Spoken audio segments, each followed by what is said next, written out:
Music marketing is hard.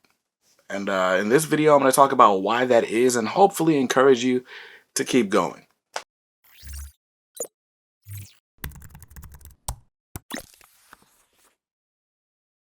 What's up, guys? Brandon here from KDMR Music, the channel making you a more successful musician. Now, in case you're new here, I do videos every week about music marketing, music strategy, and then sometimes I just have to give you pet talks and really kind of reality checks in videos just like this one. So if you're interested in that type of content, hit the subscribe button, then hit the bell icon so that you're notified when I post new videos. Now, today, I just want to talk about a little bit about why music marketing is so hard, right? And the reason music marketing is just like this, the reason I want to talk about this is because I get the brunt of the frustrations, when it comes to musicians trying to take it to the next level. I get a lot of people, kind of complaining about, not knowing what to do, not knowing which way is the right way. There's this method and there's that method. And somebody said do this and somebody else said don't do that. That's the worst thing you could ever do. And, you follow enough people on YouTube and all of a sudden you've got like information overload and you're stuck. You're just as stuck now as you were before. Now, of course, I've put together some resources to try to get artists unstuck, but this isn't about that. Today, I just want to talk to you guys, just give you some straight talk, real talk on why music marketing is so hard. So, in order to do that, let's talk about what music marketing is. Well, marketing is the process of taking products or services from idea to being in the hands of the consumer, right? And there's a bunch of stages in the marketing process. You might know it as the 4 Ps, where we decide what our product is, where it's going to be available, or the place, the distribution strategy. We set the pricing, and then we talk about promotion strategies for that product or service. And marketing is hard enough when you have an actual product to sell. Marketing is harder when you're a musician. And here's why. Most product marketing people find it easy to say, okay, well, here's the product, here's what need it, serves, or here's what need it fulfills, and here's where those people are that need it. And now let's sell it to them at a price they can afford, and that still makes us some money, right? So a toilet bowl brush, right? We know that people, really everyone needs one, but there are certain people who are more likely to see it and say, yeah, I need that, right? So we know those people might be stay-at-home moms, stay-at-home wives, maybe even like just residential people with cleaning services, all stuff like that, single dads, really everyone, but we have these primary target audiences. And so we know that those people are likely to be watching daytime television. So if I put an ad for Pine Sol on the daytime TV, if I place that ad where the soap operas are, then chances are I'm going to reach my demographic. And if I've got some new gimmick, if I've got some new lemony scent, if I've got some new floral scent, right? Then putting that ad out there is going to trigger something in the mind of that potential customer, send them to the store, and send them back home with a brand new jar of Pine Sol and a little toilet bowl brush cleaner to go with it, right?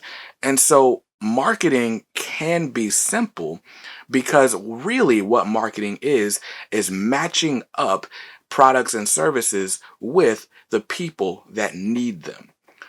Why music marketing is so hard is because no one technically needs music, right? Now, for people like you and I, music we plan our whole existence around it. We love music. There's nothing I love more than getting in the car by myself, driving down the highway, playing some of my favorite music, right?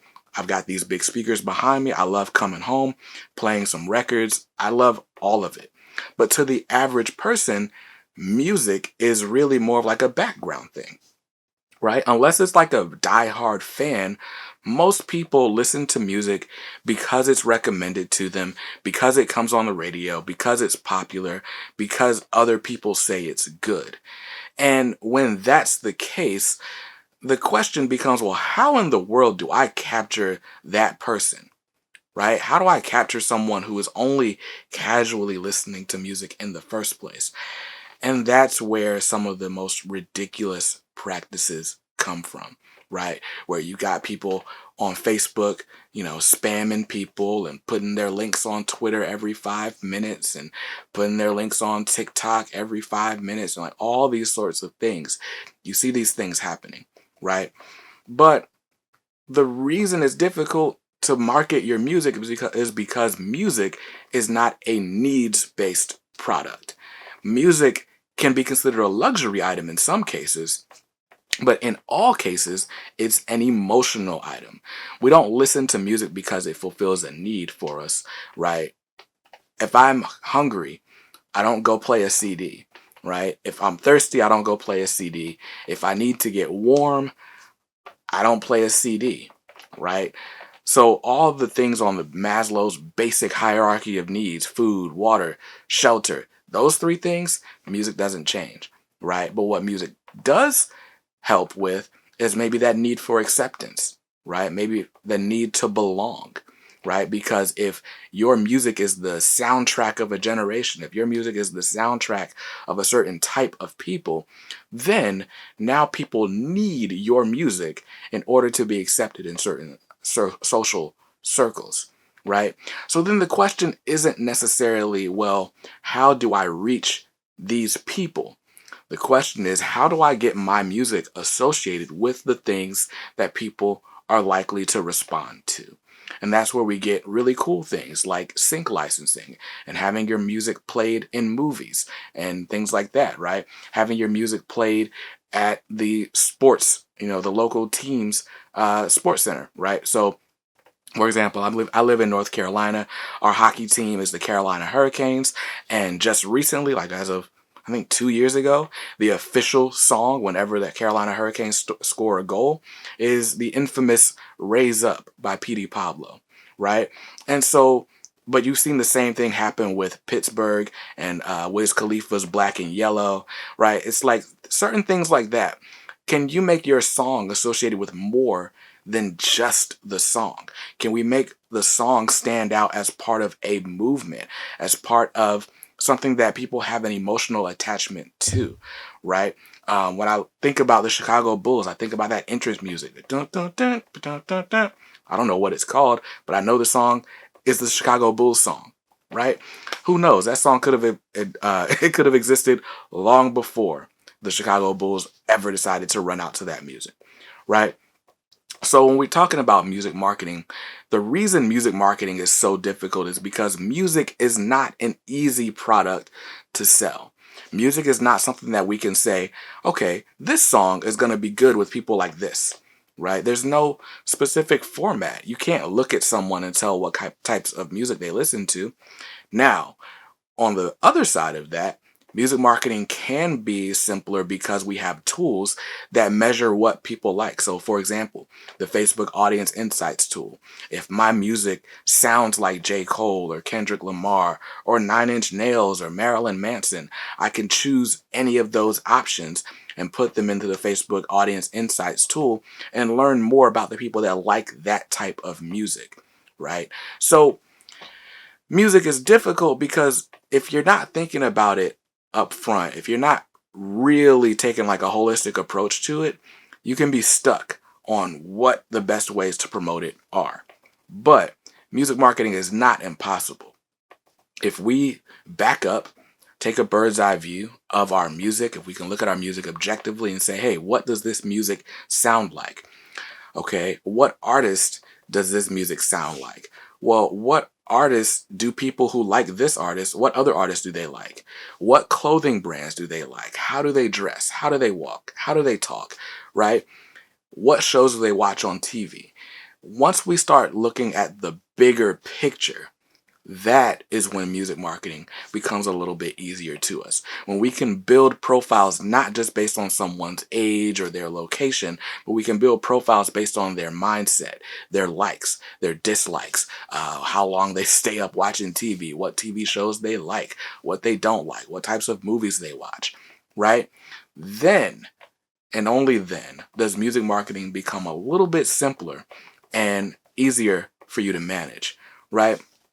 So really the purpose of this video was just to help you like take a step back and hopefully not be so frustrated with all the gurus you see online who promise you, hey, if you just run a Facebook ads campaign, you'll be famous tomorrow. Or hey, if you take my Spotify course, then you'll be famous tomorrow. It's like, no, there's no simple one size fits all approach to the music industry, and the reason is because every fan is different. But as we take steps back, we can start to see information that can be more generalized, and we can use that information to our advantage as marketers. Now, if you need help doing that, I do have a community that you can join. It's called the Master Music Marketing Community. We do live coaching calls every single month, but in addition to those live coaching calls, you get access to my online course, which is called The Next Steps. And what that teaches you is everything you need to know to register for all the royalties that you need to make sure that your music career is set up to make you money from day one. We're talking about merchandise. We're talking about having an e-commerce shop on your website. We're talking about making sure that you're capturing email addresses, capturing leads, and all of that from day one. And then in the second half of the program, we talk about how to amplify that, right? Amplify the results that you're getting from having that funnel and those systems set up. So that's where we talk about Facebook ads, we talk about press, getting your music on playlists, all sorts of stuff like that. All of that is available to you inside the Master Music Marketing program. And if you're interested in that, I'd love for you to join. So hit the link in the description of this video or just go to mastermusicmarketing.com. I'd love to have you. And even if not, I've got a ton of music marketing videos on a playlist right now that you can check out on YouTube for free.